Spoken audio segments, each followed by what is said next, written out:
Wet big flow, fresh shit, sticky. Crazy people give you a dynamite quickie. Dynamite quickie. Dynamite. Alright, we're back again with another Dynamite Quickie. Here we have a special guest of mine, Danielle Andrews. How you doing today? Good. Good. And, introduce yourself. Tell the people a little bit about yourself. My name is Danielle Andrews. I'm 41 years old. I'm married to you for a very long time. I'm a wife and mother, and that's it. All right. Well, I know you're more than that. You're definitely an activist for women's rights. So I'm thankful for you. Let's talk a little bit about your past. Where did you come from? Where are you from?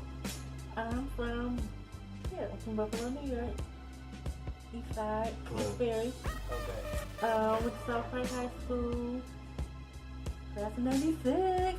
Then I went to stenography school for a while. Didn't work out. Had life to live. What made you want to do the things you do? What from the past? What motivates you to do the things that you do? What motivates me is my love for people. My love for women in particular, women of color especially. Just seeing the things that are going on in my life, the things that are going on in the lives of the women in my family, just the black community as a whole. There are a lot of positive things, but there are a lot of things that aren't so positive that happens too much for it to not be spoken about. That's good. So in your past, what are some things that were negatives and positives as far as mental health? Well, a negative in my past as far as mental health is lack of communication. If you don't communicate, you'll never get closure. You'll never figure out who you are or where you're going. If you don't get that closure, you won't know how to give it to other people. And it just keeps going and growing and growing. Okay. Also, in my past, I've seen and experienced domestic violence. And again, if you don't learn the proper tools to cope with that, it's just going to keep growing and growing.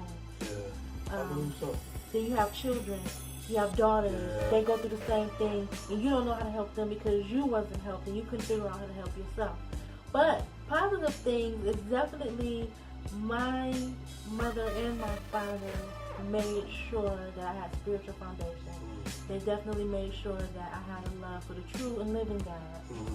And that was definitely, I would say, the most positive. Would you feel that you passed down some of those negatives and positives to your children or to some people that you're involved in? Absolutely. Yeah. How so? Well, like for an example, there was lack of compassion in my household. And I can definitely say that as far as the negative end, that I wasn't the most affectionate and compassionate mother that I could be. But on the positive side, my mother and father worked very hard, and they instilled in me work ethics and being independent, and I do believe that I have shared that with my children one way or another. All right. The present. So, what's going on in your life now? How's a typical day in your life? A typical day in my life is going to work, doing what I gotta do, pay bills, take care of my family. Again, taking time out, even if it's just a few seconds, a few minutes of the day to make an assessment of myself. Am I tight? Am I frustrated? Could I have done something better? Checking how I speak with people, like all of that is things that I didn't do in the past. What type of mental health do you need to get through your present day, real day? How does your mind need to be clear? And how do you focus? How do you handle, stress?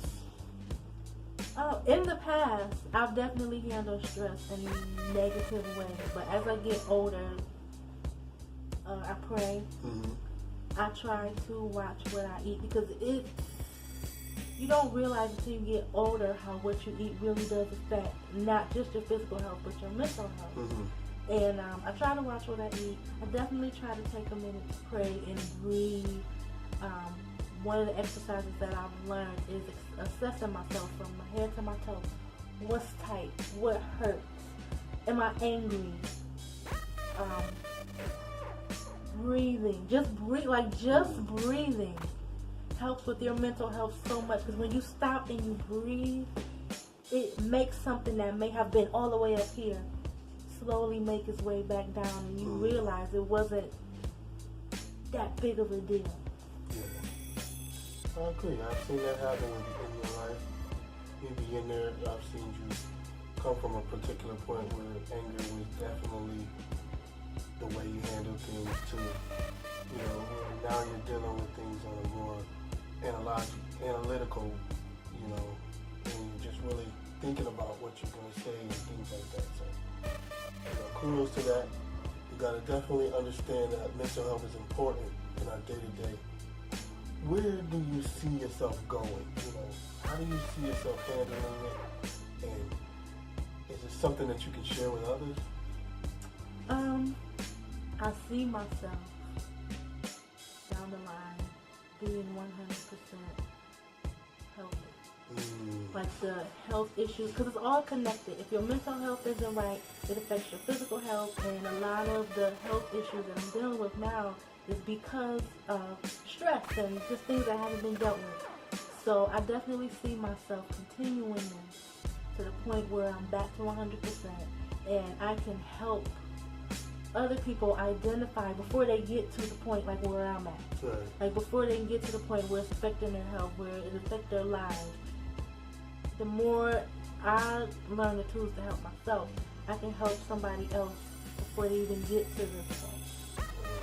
Alright, that's going to be the end of the Dynomite Quickie. But before we go, I like to ask certain people, I'd like to ask, if there was something in this world that you could take away to make the world better, what it would be? Social media. Social media.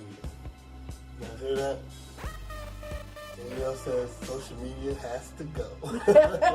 And we wouldn't be talking to each other if it wasn't for social media. But why do you say that? Just give us a quick, why do you say that? Because social media has taken away communication. Like, I don't have to come to you. Or, like, I have letters that, like, friends have wrote me from way back in the day that I hold on to. And people don't do that anymore because it's like, oh, we can get on Facebook. Oh, like, nothing is sacred anymore. Nothing is valued anymore because you can just get it on Facebook. I don't gotta listen to you. I can go talk to somebody on Facebook. And there's so many kids that don't have the tools to cope like we did because they just go on Facebook and just stare at their phones like zombies all day.